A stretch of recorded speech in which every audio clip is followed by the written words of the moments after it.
This is Mac OS Ken. Apple and Epic head back to court, changes coming to the Google Play Store, and stories of sound and vision. It's Tuesday, the 29th of September, 2020. I'm Ken Ray, and this is news from Mac OS Ken, brought to you by yours truly and sponsored by BetterHelp, online counseling that's there for you. Get 10% off your first month with discount code MacOSKen at betterhelp.com/MacOSKen. This show is also supported by people like you, patrons through Patreon. Find out more and add your support at patreon.com/MacOSKen. Somehow we got through Monday without anything new in the epic battle between Apple and Epic Games. Well, without any decision in the battle anyway. Given the speed with which she decided the first time, many, myself included, had expected Judge Yvonne Gonzalez-Rogers to rule on two particular points: whether Fortnite would be forced back into the iOS App Store for the duration of the fight, and whether Apple would be allowed to kill the Epic developer account tied to Unreal Engine. While the first point could be a blow to Epic's game side, the second could be a blow to many others. At a bare minimum, thousands of developers use Unreal Engine to power effects in their applications. If Apple succeeds in tanking support for Unreal Engine, those developers will have to go elsewhere, either out of the App Store or to another graphics engine. For a quick synopsis, you can go to just about any site, the Next Web, VentureBeat, CNET, CNN.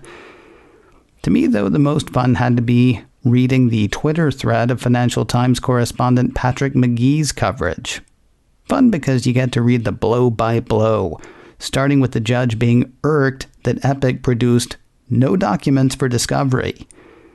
She was curious how Epic can say Apple's 30% cut is unfair when seemingly every platform charges the same 30% cut.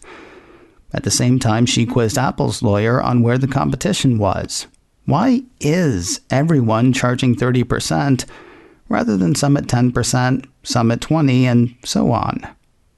Apple's attorney seems to indicate that Apple started the 30% thing in 2008, and everybody else followed suit. The real anti-competitive issue, according to Epic's attorney, is that Apple won't let Epic, or anybody else, set up its own app store inside the iOS App Store.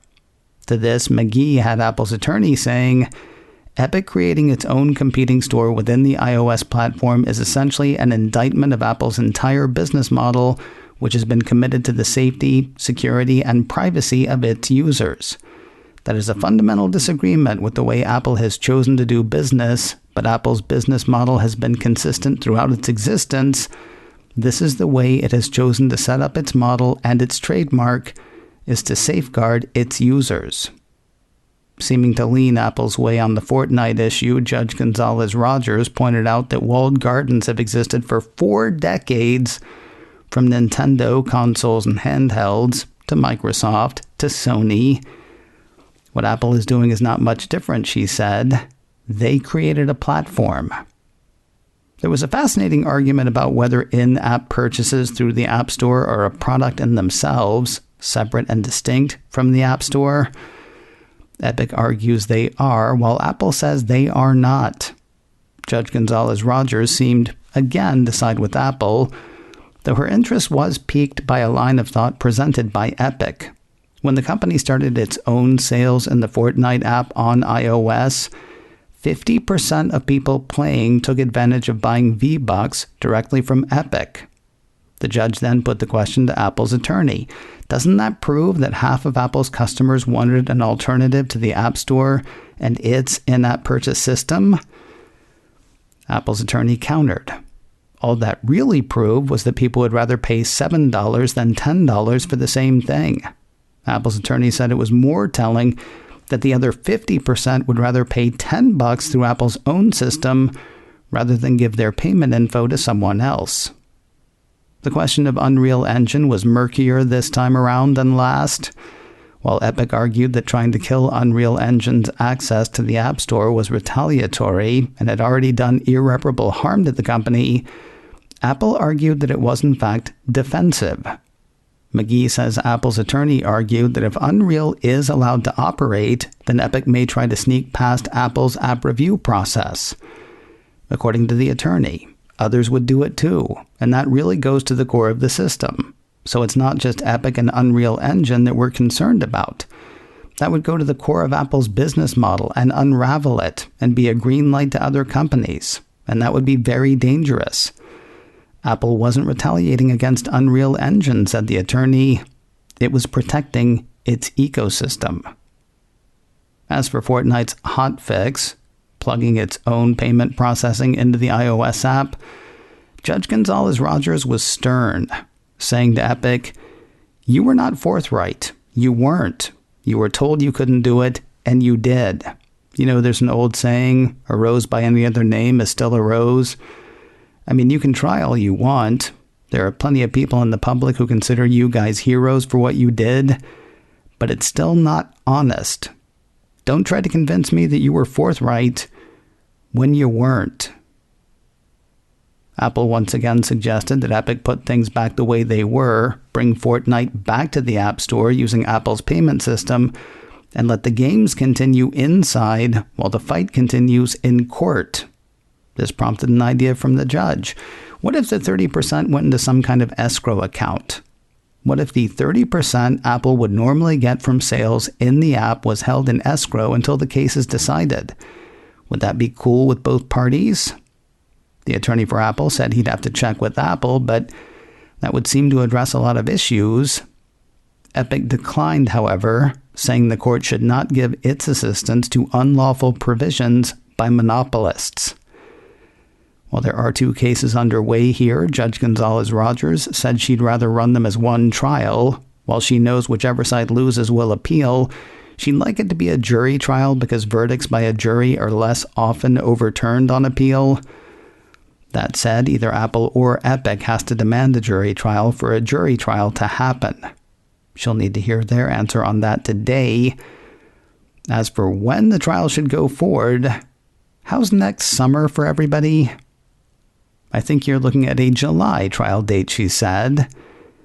My favorite quote actually happened in the middle of the proceedings when the judge said, "I think this is going to be a fascinating trial, frankly, because each of these experts makes a compelling argument."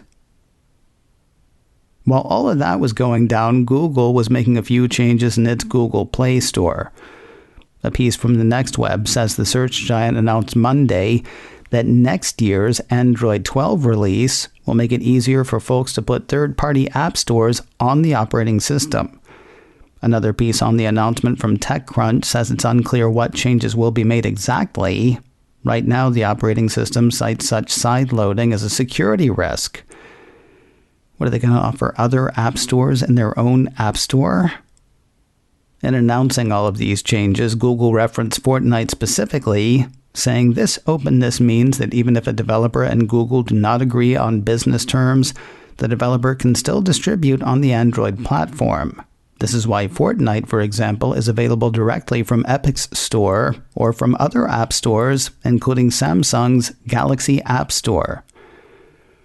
Kind of a funny reference, actually. While you can get Fortnite onto Android through other app stores besides Google's own, Fortnite would still be out of the Google Play Store, even with the announced changes. That's because Epic did the same thing to Google that it did to Apple, undercut the 30% in the app sold in the Google Play Store. TechCrunch points out that Google's not giving up on that 30%. It's just making it easier for people to shop elsewhere on their device. More news in a moment, but first a word from BetterHelp, online counseling that's there for you. I started again with a counselor from BetterHelp a few weeks ago. It's interesting. If you've done counseling, you know it's not fun per se, and yet it feels good to work on stuff that's kind of messing with your head. Here's what's neat about BetterHelp. You're sort of doing that all the time. My counselor and I don't message every day, but we do message a few days a week. We've only done one full session so far, but I know that that option is there. In the meantime, he checks in, or I do, and we kick around ideas. It's helpful. Maybe you want something more traditional. That's cool. You can do regular sessions by chat, audio, or video. BetterHelp works with thousands of licensed professional therapists with countless areas of focus. So many people have been using BetterHelp that they're recruiting additional counselors in all 50 states. If you need help, give BetterHelp a try. As a listener, you'll get 10% off your first month by visiting betterhelp.com/macosken. Join over 1 million people taking charge of their mental health. Again, that is BetterHelp, H-E-L-P, betterhelp.com/macosken. One more time, it's betterhelp.com/macosken. And a big thanks to BetterHelp for sponsoring today's show. Having tried on its own and not exactly succeeded, Norway is going Silicon Valley's way. Apple Insider says the country plans to launch a COVID-19 contact tracing app using the Apple-Google Exposure Notification API. Points to the country for trying to employ technology early, points off for not exactly succeeding. Actually, I'm not sure we know whether it would have worked. According to the report, Norway's first contact tracing app was launched in April as an early attempt to use apps to monitor the spread of the virus, as well as to inform users if they were at risk following contact with someone who carried it.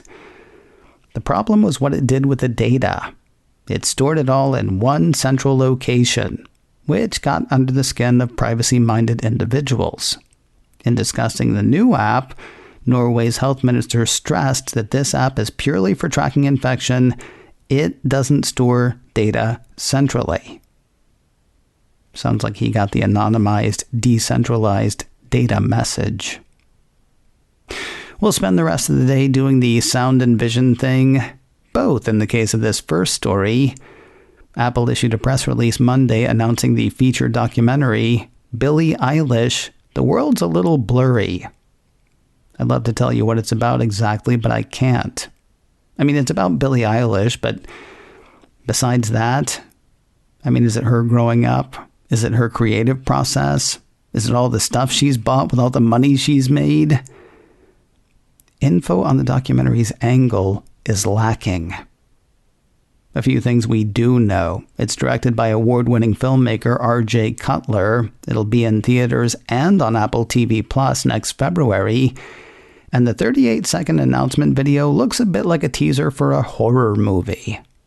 You can see it for yourself in the Apple newsroom for Apple TV Plus or on YouTube.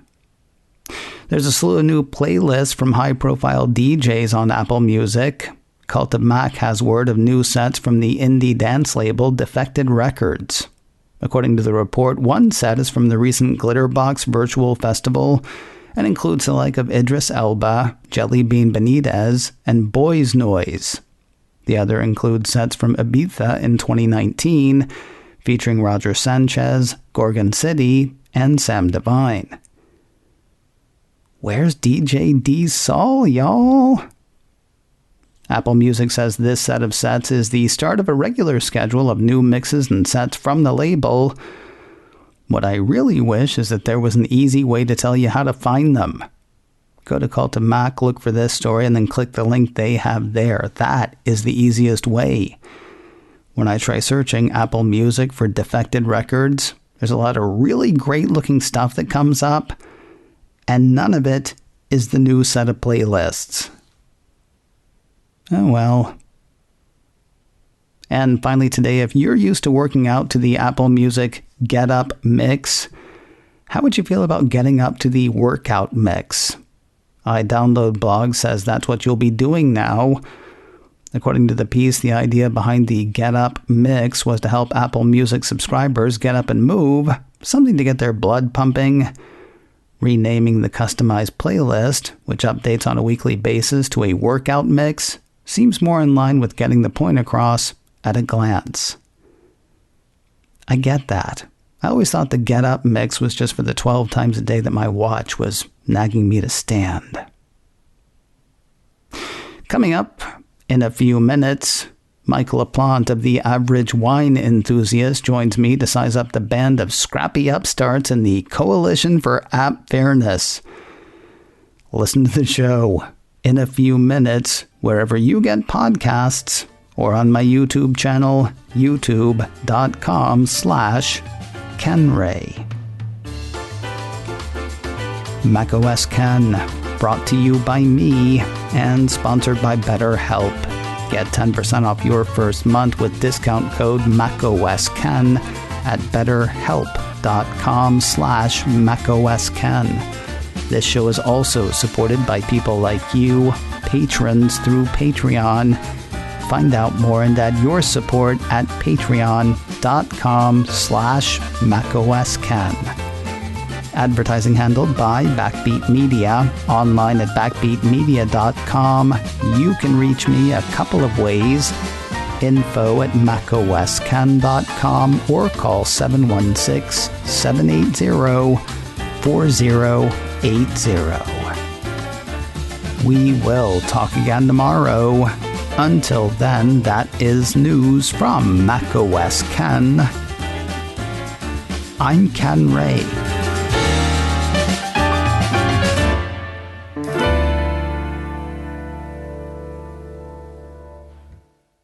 Ciao.